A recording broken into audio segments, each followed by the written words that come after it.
நீங்கள் பார்த்து கொண்டிருப்பது உஸ்தாத் மதுரை முஜாஹித் மனம் கவரும் சொற்பொழிவு. இது மார்க்கம் மற்றும் قال الله تعالى في القرآن العظيم أعوذ بالله من الشيطان الرجيم بسم الله الرحمن الرحيم يا أيها الذين آمنوا اتقوا الله حق تقاته ولا تموتن إلا وأنتم مسلمون يا أيها الناس اتقوا ربكم الذي خلقكم من نفس واحدة وخلق منها زوجها وبث منهما رجالا كثيرا ونساء واتقوا الله الذي تساءلون به والأرحام إن الله كان عليكم رقيبا ويا أيها الذين آمنوا اتقوا الله وقولوا قولا سديدا يصلح لكم أعمالكم ويغفر لكم ذنوبكم ومن يطع الله ورسوله فقد فاز فوزا عظيما. கண்ணியத்திற்குரிய எல்லாம் உள்ள அல்லாஹ்வின் நல்லடியார்களே, அன்பார்ந்த இஸ்லாமிய சகோதர சகோதரிகளே, அல்லாஹ்வின் மகத்தான பேரருளால் அல்லாஹு தஆலா நம் மீது கடமையாக ஆக்கிய இந்த ஜும்மா வணக்கத்தை நிறைவேற்ற வேண்டும் என்கிற நல்லெண்ணத்தில் நாம் எல்லாம் அல்லாஹ்வை வணங்குவதற்காக அவனுடைய இல்லத்தில் ஒன்றாக அமர்ந்திருக்கிறோம். இந்த நாளில் வல்ல அல்லாஹ் அவன் புறத்திலிருந்து ஸலவாத்தையும் சலாமையும் அவனுடைய இறுதி தூதர் ரசூலுல்லாஹி ஸல்லல்லாஹு அலைஹி வஸல்லம் அவர்களின் மீதும் அவர்களின் குடும்பத்தார் மீதும் அவர்களின் காலத்தில் வாழ்ந்த சஹாபாக்களான நபித்தோழர்களின் மீதும் அதற்கு பிறகு வந்த தாபியீன்கள் தாபியீன்கள் இமாம்கள் இந்த உலகத்தில் வாழுகிற மோமின்கள் முஸ்லிம்கள் அனைவரின் மீதும் என்றென்றும் நிலவட்டுமாகும். அன்பார்ந்த சகோதர சகோதரிகளே, அல்லாஹு தஆலா அவனுடைய மார்க்கத்தை ஜும்மா பயானின் மூலம் கேட்கின்ற நமக்கு நாம் இந்த பயானின் மூலம் கேட்கின்ற செய்திகளை நம்முடைய வாழ்க்கையில் கடைபிடித்து வாழக்கூடிய நன்மக்களாக நம் அனைவருக்கும் அல்லாஹ் அருள் புரிய வேண்டும் என்று பிரார்த்தித்தவனாக என்னுடைய இந்த உரையை ஆரம்பிக்கின்றேன். அன்பார்ந்த சகோதர சகோதரிகளே, அல்லாஹு தஆலா அவனை ஈமான் கொண்ட மூமின்கள் அல்லாஹுவின் மீதும் மறுமை நாளின் மீதும் ஈமான் கொண்ட மூமின்கள், அந்த மூமின்களுக்கு அல்லாஹு தஆலா ஏராளமான நன்மைகளை இந்த உலகத்திலும் மறுமையிலும் தந்து அருள் புரிவதாக அல்லாஹ் அவனுடைய வேதமான அல் குர்ஆனில் சொல்லி காட்டுகிறான். அல்லாஹ்வை ஈமான் கொண்ட ஒரு மூமினான ஆண், அல்லாஹ்வின் மீது ஈமான் கொண்ட ஒரு மூமினான பெண், அவர்களுக்கு அல்லாஹ்விடத்தில் அழகான நற்கூலியும் அவர்கள் செய்கிற சாலிகான நல்ல அமல்களுக்கு அல்லாஹ்விடத்தில் கிடைக்கக்கூடிய நன்மைகளும் ஏராளம், நிரந்தரமான நிலையான ஏராளமான நன்மைகளை நற்கூலிகளை அல்லாஹ் அவன் மீது ஈமான் கொண்ட, மறுமையின் மீது ஈமான் கொண்ட, அவன் நபியின் மீது ஈமான் கொண்ட ஒவ்வொரு மூமினான ஆணுக்கும் பெண்ணுக்கும் கொடுப்பதாக அல்லாஹ் குர்ஆனில் சொல்லி காட்டுகிறான். ஒரு மூமினுக்கு எல்லாமே நன்மையாக அமைந்து விடுகிறது. ஒரு மூமின் சந்தர்ப்ப சூழ்நிலையின் காரணமாக,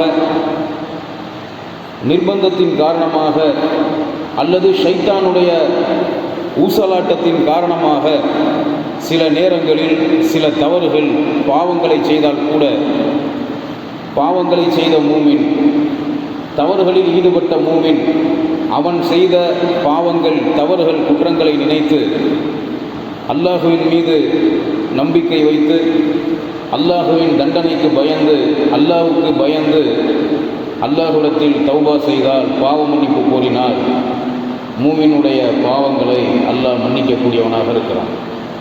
அவன் ஒரு மூமின் தவறு செய்துவிட்டு அந்த தவறுக்காக வருந்தி கவலைப்பட்டு அல்லாஹ்விடத்தில் மன்னிப்பு கேட்கும்போது அந்த மூமினுடைய தவறை பாவத்தை அல்லாஹ் மன்னித்து விடுகிறான். அப்போ ஒரு மூமின் பாவம் செய்தால் கூட அவன் மன்னிப்பு கோரும்போது அல்லாஹ் அவனை மன்னித்து அவன் மீது அருள் புரிகிறான். அது ஒரு நன்மையாக அமைந்து விடுகிறது. அல்லது அவன் செய்கிற நற்செயல்களின் காரணமாக அவன் அல்லாஹ்வுக்காக வேண்டி நிறைவேற்றக்கூடிய தொழுகை, அவன் நிறைவேற்றுகிற தர்மம், அவன் நிறைவேற்றுகிற நோன்பு, திக்ர் உட்பட எந்த ஒரு நற்செயலை, எந்த ஒரு நன்மையான காரியத்தை அல்லாஹ்வுக்காக செய்தானோ அவன் செய்த நற்செயல்களின் காரணமாகவும் அவன் செய்த தவறுகள், பாவங்களை அல்லாஹ் மன்னித்து விடுகிறான். அப்போ ஒரு மூமின் தவறு செய்தால் கூட அவனை மன்னித்து அவன் மீது அருள் புரிந்து அல்லாஹ் அதற்கும் நன்மையை தருகிறான்.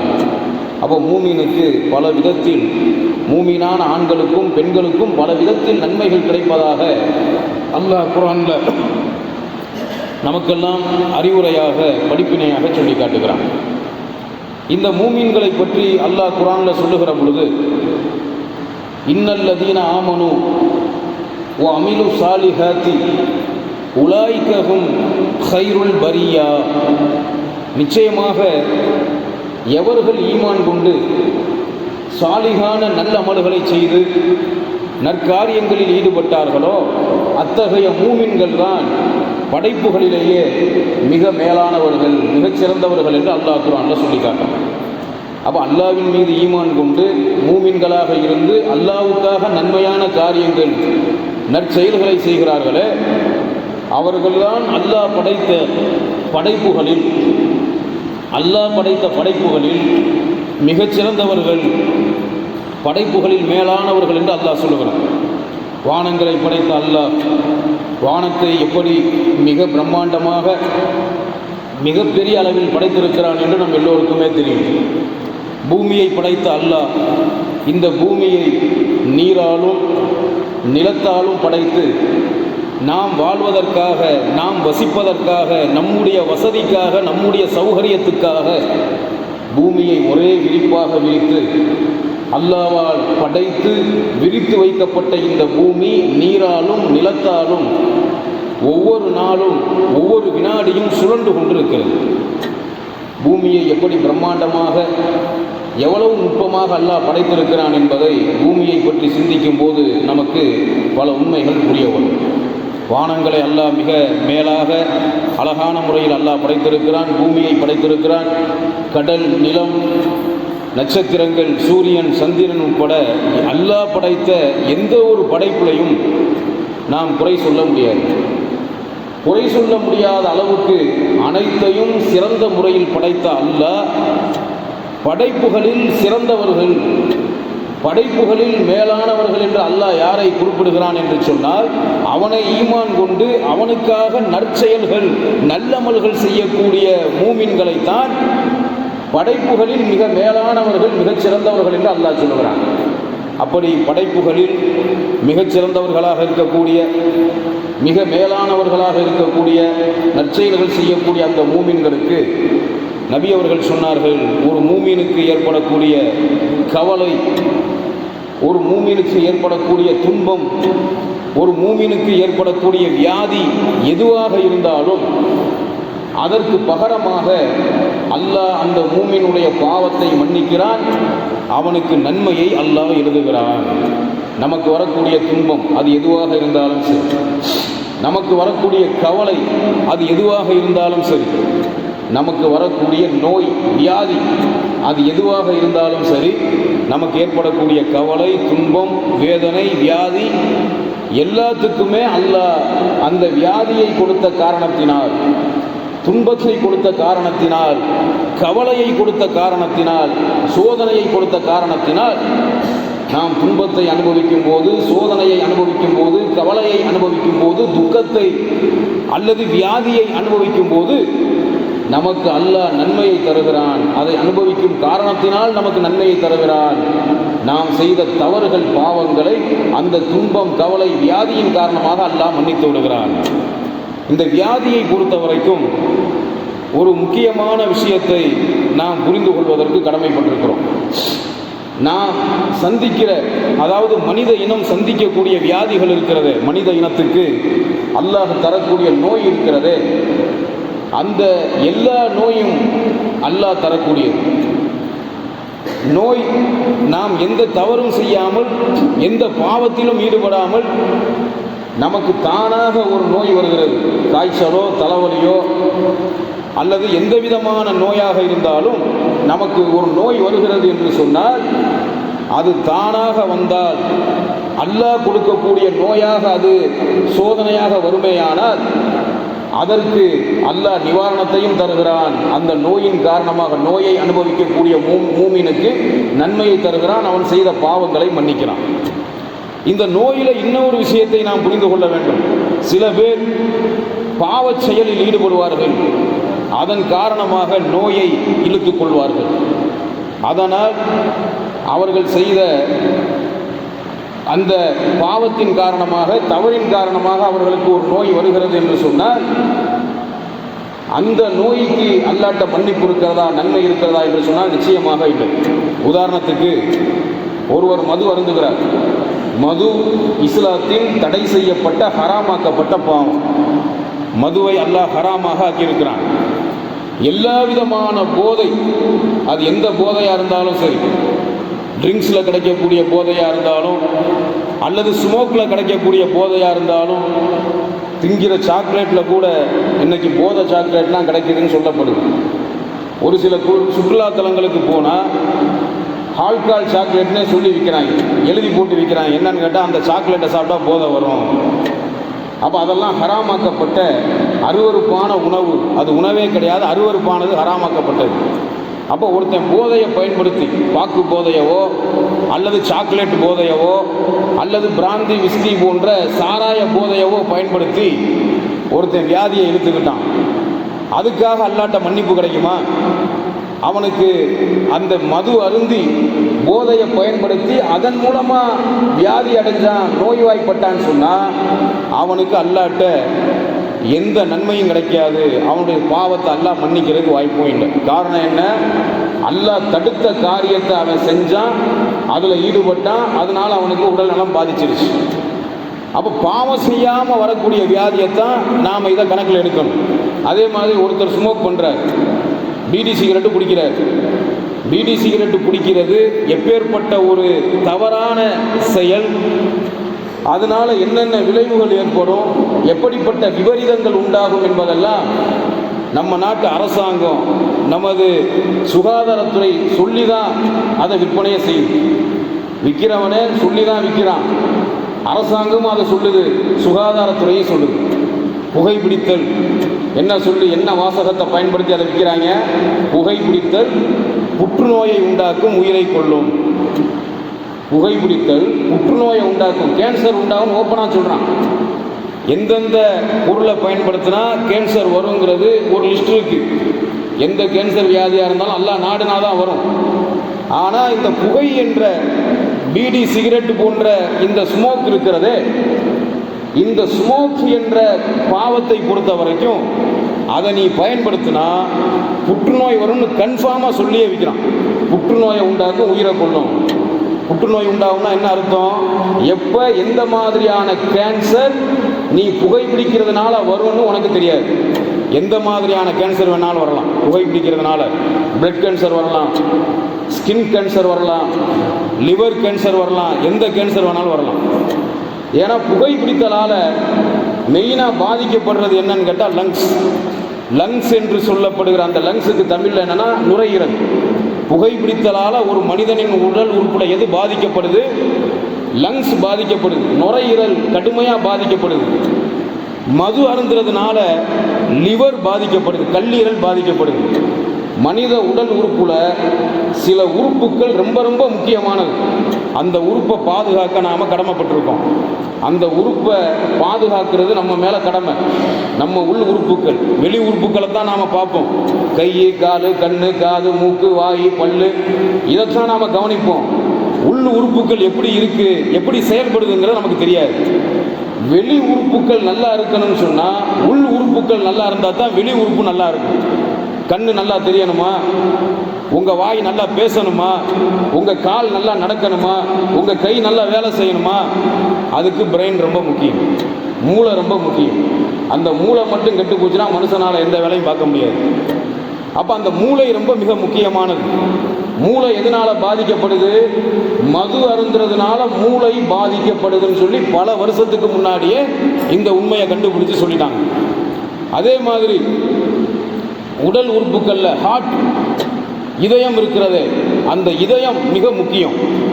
இதயம்தான் உடலுக்கு மிக முக்கியமான உறுப்பு.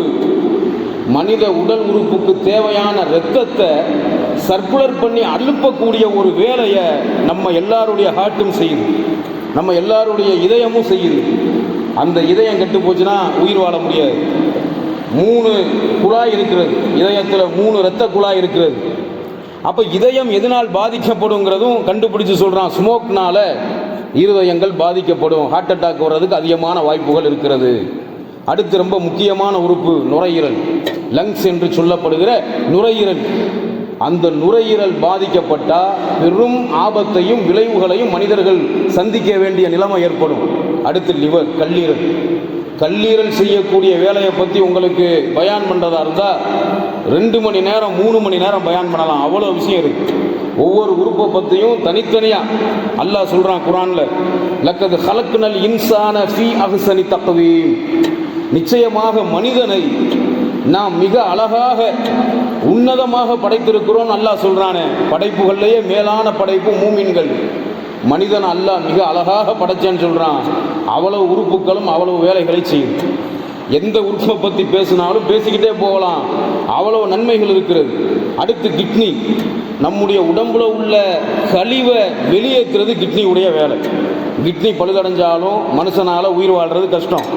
நுரையீரல் பழுதடைஞ்சாலும் அது மரணத்தில் கொண்டு போய் விட்டுரும். லிவர் பழுதடைஞ்சாலும் அது மரணத்தில் கொண்டு போய் விட்டுரும். ஹார்ட் ஹார்ட் பழுதடைஞ்சாலும் அது நம்மளை மரணத்தில் கொண்டு போய் விட்டுரும்.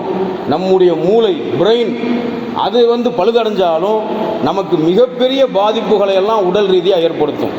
அப்போ நம்முடைய மூளையையும் நம்முடைய இதயத்தையும் நம்முடைய நுரையீரலையும் நம்முடைய கல்லீரலையும் நம்முடைய 2 கிட்னியையும் கணையத்தையும் ஒட்டுமொத்த உறுப்புகளையும் பாதிக்கிற தீமை 2. ஒன்று ஸ்மோக், இன்னொன்று போதை. அது கஞ்சா போதையோ, சாராய போதையோ, பாக்கு போதையோ, சாக்லேட் போதையோ, எந்த போதையோ, போதையை நீ பயன்படுத்தினா கண்டிப்பாக இந்த உறுப்புகள் எல்லாம் பாதிக்கப்படும். ஸ்மோக்கை நீ பயன்படுத்தினா உனக்கு பலவிதமான பாதிப்புகள் வரும். கண்டறியப்பட்ட ஒரு உண்மை என்ன, எவன் ஸ்மோக் என்ற அந்த தீமைக்கு அடிமையாக இருக்கானோ அவனுக்கு ஆண்மை பாதிக்கப்படுது. முதல்ல பாதிக்கிறது என்ன, ஆண்மை. அவனுடைய ஆயுள் குறையுது. அவனுக்கு பிறக்கக்கூடிய பிள்ளைங்க இருக்குது, உடம்புல நோய் எதிர்ப்பு சக்தி குறைவுள்ள பிள்ளைகளாக அவனுக்கு பிறக்குது. இதெல்லாம் சயின்டிஃபிக்காக, மருத்துவ ரீதியாக கண்டறியப்பட்ட உண்மை. அல்லாஹ்வும் குர்ஆனில் மிக தெளிவாக சொல்லுகிறான், உங்களுடைய கைகளால் உங்களை அழிவின் பக்கம் கொண்டு செல்லாதீர்கள். புகை பிடிக்கக்கூடாதுங்கிறதுக்கு இந்த வசனம் தான் ஒரு ஆதாரம். சில பேர் கேட்பாங்க, அல்லாஹ் மது அருந்தக்கூடாதுன்னு சொல்லியிருக்கான், சூதாட்டத்தில் ஈடுபடக்கூடாதுன்னு சொல்கிறான், விபச்சாரத்தின் பக்கத்தில் கூட நெருங்காதீங்கிறான், புகை பிடிக்கக்கூடாதுன்னு குர்ஆனில் எங்கே இருக்குது, ஹதீஸில் எங்கே இருக்குன்னு கேட்பாங்க. குர்ஆனில் இருக்கக்கூடிய தகவல்கள், குர்ஆன் ஹதீஸில் நமக்கு சொல்லப்பட்ட சட்டங்களை எல்லாம், அதில் சொல்லப்பட்ட தீமைகளை எல்லாம் நாம் எப்படி விளங்கிக்கிறணும்னு சொன்னால், குர்ஆன் சுன்னா அடிப்படையில் அல்லாஹ்வுடைய நபி ரசூலுல்லாஹி ஸல்லல்லாஹு அலைஹி வஸல்லம் அவங்க காலத்தில் எந்த தீமைகள் எல்லாம் இருந்ததோ அந்த தீமைகள் நேரடியாக குர்ஆனில் சொல்லப்பட்டிருக்கும், ஹதீஸில் சொல்லப்பட்டிருக்கும். ரசூலுல்லாஹ் காலத்தில் மது இருந்துச்சு, சூதாட்டம் இருந்துச்சு, வட்டி இருந்துச்சு, விபச்சாரம் இருந்துச்சு, திருட்டு மோசடி போன்ற பாவங்கள் இருந்தது. அதையெல்லாம் குர்ஆனும் ஹதீஸும் நமக்கு நேரடியாக சொன்னது. நபி அவர்களின் காலத்தில் சினிமா இல்லை, நபி அவர்களின் காலத்தில் ஸ்மோக் இல்லை. ஆனால் அது 2ம் நேரடியாக சொல்லப்படலை, மறைமுகமாக சொல்லப்பட்டிருக்கு. அப்போ நாம் தீமைகளை எப்படி புரிஞ்சுக்கிறணும், எப்படி விளங்கிக்கிறணும்னு சொன்னால், நபியவங்க காலத்தில் இருந்த தீமைகள் அது ஓப்பனாக குர்ஆனில் அல்லது ஹதீஸில் சொல்லப்பட்டிருக்கும். நபியவங்க காலத்தில் இல்லாமல் நம்ம காலத்தில் இருக்குதே தீமைகள், இந்த தீமைகள் நேரடியாக சொல்லப்பட்டிருக்காது, மறைமுகமாக சொல்லப்பட்டிருக்கும்.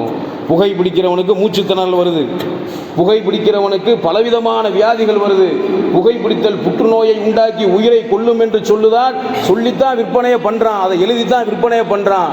ஆனால் அறிவில்லாதவர்கள் அதை பயன்படுத்தி கொண்டு இருக்கிறார்கள். அல்லாஹ்வுடைய பயம் இல்லாதவர்கள் அதை பயன்படுத்தி கொண்டு இருக்கிறார்கள். அது எப்படிப்பட்ட ஒரு தீமையில கொண்டு போய் தள்ளும், அது எப்படிப்பட்ட ஒரு பாவ செயல் என்பதை புரியாமல் உங்க கைகளாலேயே உங்களை அழிவின் பக்கம் கொண்டு போகாதீங்கன்னு அல்லாஹ் கடுமையா தடை செய்கிறான். ஆனா அதனால ஒரு வியாதி வந்து ஒருத்தர் இறந்துட்டார். புகைப்பிடித்தலால ஆயுள் குறையும் என்று அறிவியல் பூர்வமாக சயின்டிஃபிக்காக நிரூபிக்கப்பட்டு இருக்கிறது. ஒருத்தன் புகை பிடிச்சு ஒரு 80 வயசு வரைக்கும் வாழக்கூடிய திராணி உள்ளவன், 80 வயது வரைக்கும் வாழக்கூடிய ஆரோக்கியம் உள்ளவன் புகையை பிடிச்சு அதுக்கு அடிமையாகி 50 வயசு 60 வயசுல செத்துட்டான்னு சொன்னா அந்த சாவை அல்லாஹ் அவன் புகை பிடிச்சதை மன்னிச்சுட்டானா பிரச்சனை இல்லை. அவன் புகை பிடித்து அதனால ஒரு வியாதி உண்டாகி ஆயுள் குறைஞ்ச வயசுல கொஞ்ச வயசுல அவன் இறந்துட்டான்னு சொன்னா அந்த இறப்பை தற்கொலை என்று அல்லாஹ் பதிவு செய்தால் அவன் சொர்க்கத்துக்கு போக முடியுமா? மறுமையில் அல்லாட்ட தண்டனையிலிருந்து தப்ப முடியுமா? நிச்சயமாக முடியாது. நபி அவர்கள் சொன்னார்கள், தற்கொலை பாவம் இஸ்லாத்தில் தடுக்கப்பட்ட பெரும்பாவங்கள்ல ஒரு பாவம். ஒருத்தன் எந்த பொருளை கொண்டு தற்கொலை செய்து கொள்கிறானோ அந்த பொருளை கொண்டே மறுமையில் வேதனை செய்யப்படுவான் என்று நபி அவர்கள் சொன்னார்கள். ஒருவன் புகைப்பிடித்து மது அருந்தி அதன் மூலமாக ஆயுள் குறைந்து அல்லது வேறு ஏதாவது ஒரு ஆபத்தான வியாதி வந்து ஒருத்தன் மௌத்தா போயிட்டான்னு சொன்னா அந்த மௌத்தை தற்கொலை மௌத்து என்று அல்லாஹ் பதிவு செய்து விட்டால் அவன் எந்த தீமையை செஞ்சு உயிரை விட்டானோ அந்த தீமையால் மறுமையில் அல்லாஹுவால் தண்டிக்கப்படுவான்.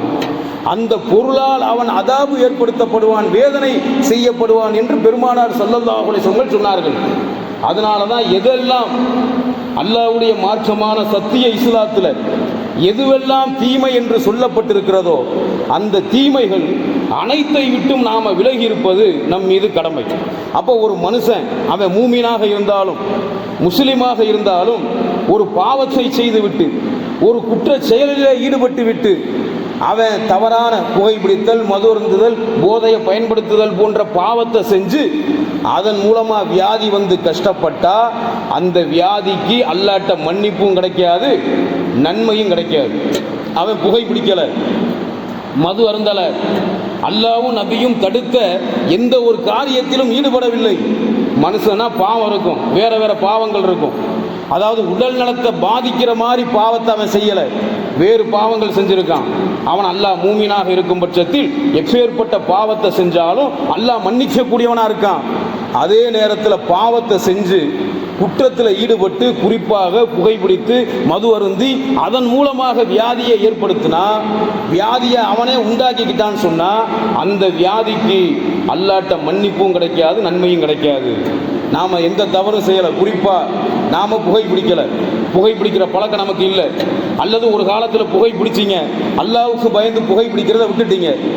மது அருந்துற பழக்கமே இல்லை, ஒரு காலத்தில் மது அருந்தினாரு, அல்லாஹ்வுக்கு பயந்து மது அருந்துறதை விட்டுட்டார். அப்போ அந்த தீமையிலிருந்து விலகிட்டார். புகைப்பிடிக்கிற தீமையை அதை விட்டு திருந்தி அல்லாஹ்வுக்கு பயந்து அந்த தீமையிலிருந்து ஒருத்தர் திருந்திட்டார். மது அருந்துற தீமையிலிருந்து ஒருத்தர் திருந்திட்டார். அவர் மது அருந்தாத பட்சத்தில், புகைப்பிடிக்காத பட்சத்தில் அல்லது புகைப்பிடித்தல், மது அருந்துதல் போன்ற தீமை இல்லாத பட்சத்தில் ஒரு வியாதி வறுமையானால் அந்த வியாதிக்கு தான் மார்க்கம் சொல்ற தீர்வு என்ன? ஒரு மூமினுக்கு ஏற்படக்கூடிய துன்பம், ஒரு மூமினுக்கு ஏற்படக்கூடிய கவலை, ஒரு மூமினுக்கு ஏற்படக்கூடிய வியாதி, அது எல்லாவற்றுக்குமே அல்லாஹு தஆலா அவன் செய்த பாவங்களை மன்னிக்கிறான். ஒரு வியாதி வந்துருச்சா, நீ தப்பு செய்யலை, தானா ஒரு வியாதி வருது உனக்கு, அது எந்த வியாதியா இருந்தாலும் சரி, சாதாரண வயிற்று வலி, தலைவலி, காய்ச்சல் எதுவா இருந்தாலும் சரி, ஒரு வியாதி உனக்கு வந்துருச்சு, நீ செஞ்ச தவற அந்த வியாதியின் காரணமாக அல்லாஹ் மன்னிக்கிறான். உனக்கு ஒரு துக்கம், ஒரு கவலை, நீ படுற அந்த துக்கம், மூமினா இருந்து நீ துக்கப்படுற, மூமினா இருந்து நீ கவலைப்படுற, நீ படுற துக்கத்துக்கும் கவலைக்கும் அல்லாஹ் பாவங்களை மன்னிக்கிறான், நன்மைகளை எழுதுகிறான். இதை அல்லாஹ்வுடைய நபி நமக்கு தெளிவாக சொன்னாங்க. அல்லாஹ் குர்ஆன்ல சொல்றான் நபி அவர்களை, நபியே நீர் சொல்வீராக, நான் நோய்வாய்ப்பட்டால் எனக்கு அல்லாஹ் வியாதியை ஏற்படுத்தினால் அப்பொழுது அந்த வியாதியிலிருந்து என்னை காப்பாற்றக்கூடியவன் யார்? அல்லாஹ்வை தவிர யாரும் இல்லை. அல்லாஹ் சொல்றான். நோய் வந்தா மருத்துவம் பார்க்குறோம், நிவாரணத்துக்காக ட்ரீட்மெண்ட் எடுக்கிறோம், அது எடுக்க சொல்லி நபி அவர்களே சொல்றாங்க. ஆனால் நாம ட்ரீட்மெண்ட் எடுக்கிறதுனால ஒரு வியாதி வந்துருச்சு, மருந்து மாத்திரை சாப்பிட்றதுனால, ட்ரீட்மெண்ட் எடுக்கிறதுனால அந்த நோய் குணமாகணும் அல்லாஹ் நாடி இருந்தால் அது கண்டிப்பாக குணமாகும். என்னதான் ட்ரீட்மெண்ட் எடுத்தாலும், என்னதான் வியாதிக்காக வேண்டி மருத்துவம் பார்த்தாலும், ஒரு வியாதி குணமாக கூடாது என்று அல்லாஹ் நாடிவிட்டால் என்ன மருந்து சாப்பிட்டாலும் மாத்திரை சாப்பிட்டாலும் எப்பேற்பட்ட தலை சிறந்த மருத்துவர்கிட்ட போய் காட்டினாலும் அந்த நோய் குணமாகாது. காரணம் என்ன? அல்லாஹ் குர்ஆன்ல சொல்லிட்டான், நோயை குணப்படுத்தக்கூடியவன் அல்லாஹ். அல்லாஹ் தான் நோயை தந்தான், அவன் தான் நோயிலிருந்து உங்களை காப்பாற்றுறான். இதற்கு அழகான ஒரு உதாரணம், மிக படிப்பினை மிக்க ஒரு உதாரணம். படித்து பார்த்தாலே கண்கள் கலங்கக்கூடிய, சிந்திச்சு பார்த்தாலே தனிப்பட்ட முறையில் அந்த வசனங்களை சிந்தித்தாலே அழுகை வரக்கூடிய ஒரு சம்பவம் அல் குர்ஆன்ல மிக பெரும் அளவில் பதிவு செய்யப்பட்டு இருக்கிறது. சில வசனங்கள் மட்டுமே அந்த சம்பவத்தை பற்றி இருக்கு, நிறைய வசனங்கள் கிடையாது. ஒரு 5 மிஞ்சி போனால் ஒரு 6-7 வசனங்கள், அவ்வளவுதான். மொத்த குர்ஆன்லையும் ஒரு 6 வசனங்கள் வரும், அல்லது ஒரு 5-7 வசனங்களுக்குள்ள இருக்கும். அந்த வசனங்கள் யாரை பற்றின வசனம்? நபி அய்யூப் அலைஹிஸ்ஸலாத்து வஸலாம் அவர்களை பற்றிய வசனம். சூரா அன்பியாவில், திருக்குர்ஆனில் இருக்கக்கூடிய 21வது சூறாவான சூரத்துல் அன்பியாவில் 83, 84 ஆகிய 2 வசனங்களில் அல்லாஹு தஆலா நபி அய்யூப் அலைஹிஸ்ஸலாத்து வஸலாம் அவர்களை பற்றி சொல்லுகிறான். அல்லாஹ் திருமறை குர்ஆனில் பெயர் குறிப்பிட்டு சிறப்பித்து கூறக்கூடிய, பெயர் சொல்லப்பட்ட 25 நபிமார்களில் ஒரு நபி அய்யூப் அலைஹிஸ்ஸலாத்து வஸலாம் அவர்கள். அவங்க ஒரு குறிப்பிட்ட சமூகத்துக்கு நபியாக தேர்ந்தெடுக்கப்பட்டார்கள். நபியாக தேர்ந்தெடுக்கப்பட்ட அய்யூப் அலைஹிஸ்ஸலாத்து வஸலாம் எப்படி அல்லாஹ்வால் சோதிக்கப்படுறாங்கன்னு சொன்னால், எல்லா நபிமார்களும் அல்லாஹ்வால் கடுமையாக சோதிக்கப்பட்டிருக்காங்க. இதுக்கு என்ன ஆதாரம்? ஒரு முறை சஹாபாக்கள், நபி தோழர்கள் ரசூலுல்லாஹி ஸல்லல்லாஹு அலைஹி வஸல்லம் அவங்கள்ட்ட வந்து கேட்குறாங்க, யா ரசூலுல்லாஹ், அல்லாஹ்வுடைய தூதரே, அல்லாஹ் படைச்ச மனிதர்கள்லையே அல்லாஹுவால் அதிகமாக சோதிக்கப்பட்டவங்க யாரு அப்படின்னு ரசூலுல்லாஹ்ட்ட கேட்குறாங்க. அதுக்கு ரசூலுல்லாஹி ஸல்லல்லாஹு அலைஹி வஸல்லம் அவர்கள் பதில் சொல்கிறாங்க, அல்லாஹ் படைத்த மனிதர்களில் அல்லாஹுவால் அதிகமாக சோதிக்கப்பட்டவங்க, இந்த உலகத்தில் அதிகமாக கஷ்டப்பட்டவங்க யார்? நபிமார்கள். நபிமார்கள் தான் அதிகமாக கஷ்டப்பட்டாங்க. அப்போ நபிமார்கள் அவங்க அல்லாஹ்வை பற்றி, அவங்களுக்கு அறிவிக்கப்பட்ட வஹியை பற்றி அவங்க சமூக மக்கள்கிட்ட எடுத்து சொல்லும்போது, அந்த சமூகத்தில் உள்ள நிராகரிக்கக்கூடிய காஃபிர்களின் துன்பங்களுக்கும் வேதனைகளுக்கும் கொடுமைகளுக்கும் நபிமார்கள் ஆளாக்கப்பட்டு சோதிக்கப்பட்டாங்க. அது ஒரு சோதனை. அந்த மக்களால் பலவிதமான விமர்சனங்கள், ஏச்சுக்கள், பேச்சுக்களுக்கு ஆளானாங்க. அது ஒரு சோதனை. இது மட்டும் இல்லாமல் ஒரு நபி குழந்தை இல்லாமல் சோதிக்கப்பட்டார், ஒரு நபி வியாதியால் சோதிக்கப்பட்டார், ஒரு நபி வியாதி வந்து குடும்பத்தை பிரிந்து வறுமையால் சோதிக்கப்பட்டார். அப்படிப்பட்ட நபி தான் நபி அய்யூப் அலைஹிஸ்ஸலாத்து வஸலாம் அவர்கள். அய்யூப் நபிக்கு வறுமை ஒரு சோதனை, அல்லாஹ் வறுமையை கொடுத்து சோதித்தான். கொடுமையான ஒரு வியாதியை கொடுத்து சோதித்தான். அவங்களுக்கு ஏற்பட்ட வறுமை, அவங்களுக்கு வந்த அந்த வியாதி, அந்த வறுமை வியாதியின் காரணமாக அய்யூப் நபியின் மனைவி அவங்கள விட்டு பிரிஞ்சு போயிட்டாங்க. இன்றைக்கி நாமெல்லாம் சில பேரை கேள்விப்பட்டு ஒரு வித்தியாசமாக பார்க்குறோம். மனைவி விட்டுட்டு போயிட்டா அவனை ஒரு மட்டமாக நினைக்கிறோம். மனைவி விட்டுட்டு போயிடுச்சு, இவனுக்கு மனைவியை வச்சு நடத்த தெரியலை, கோச்சுக்கிட்டு போயிடுச்சு நினைக்கிறோம். இந்த சோதனை நபிமார்களுக்கே நடந்திருக்கு. ஒரு பிரச்சனையின் காரணமாக நபியுடைய மனைவியை நபியை வேணான்னு சொல்லி தூக்கி போட்டு போனாங்க. அப்படி ஒரு சோதனைக்கு ஆளாக்கப்பட்டவர் தான் அய்யூப் அலைஹிஸ்ஸலாத்து வஸலாம் அவர்கள். அவங்கள பற்றி அல்லாஹ் சொல்கிறான் குர்ஆனில், சூரா அன்பியாவில் 83, 84 ஆகிய 2 வசனங்களில் அல்லாஹ் சொல்லுகிறான், வ அய்யூப இது நாதா ரப்பஹு அன்னி மஸ்ஸனியல் ருரு வ அன்த அர்ஹமுர் ராஹிமீன். அல்லாஹ்விடத்தில் நபி அய்யூப் அலைஹிஸ்ஸலாத்து வஸலாம் அவங்க கையேந்துறாங்க, துவா செய்கிறாங்க. எப்படி துவா செய்கிறாங்கன்னா, அல்லாஹ் சொல்கிறான், இன்னும் அய்யூப் தம் இறைவனிடத்தில், தன்னுடைய ரப்பான அல்லாஹ்விடத்தில் கையேந்தினார். என் இறைவா, என்னை நோயினாலான துன்பம் தீண்டி இருக்கிறது. அல்லாஹ், நீ கொடுத்த நோயின் காரணமாக நான் மிக பெரும் துன்பத்தை, வேதனையை நான் உணர்கிறேன். இந்த நோயின் காரணமாக நான் வேதனைப்படுறேன், துன்பப்படுறேன். இந்த நோயின் மூலம் எனக்கு வேதனை ஏற்பட்டு துன்பம் ஏற்பட்டிருக்கிறது. நீயே கிருபை செய்பவர்களிலெல்லாம் மிக பெரும் கிருபையாளனாக இருக்கிறாய் என்று அவர் பிரார்த்தித்தார். அதை சொல்லிட்டு அடுத்து அல்லாஹ் சொல்கிறான், ஃபஸ்தஜப்னா லஹு ஃபகஷஃப்னா மா பிஹி மின் லுர்ரி வ ஆத்தைனாஹு அஹ்லஹு வ மிஸ்லஹும் மஅஹும் ரஹ்மத்தம் மின் இந்தினா வ திக்ராலில் ஆபிதீன். அடுத்த வசனத்தில் அல்லாஹ் சொல்லுகிறான், நாம் அவருடைய பிரார்த்தனையை ஏற்றுக்கொண்டோம். அய்யூப் நபி நோய்வாய்ப்பட்டு கடுமையான நோய்க்கு, கடுமையான துன்பத்துக்கு ஆளாகி, எனக்கு ஏற்பட்ட நோயின் காரணமாக நான் அவதிப்படுகிறேன், நான் துன்பப்படுகிறேன். இறைவா, நீ தந்த இந்த நோயிலிருந்து நீதான் என்னை காப்பாற்ற வேண்டும்.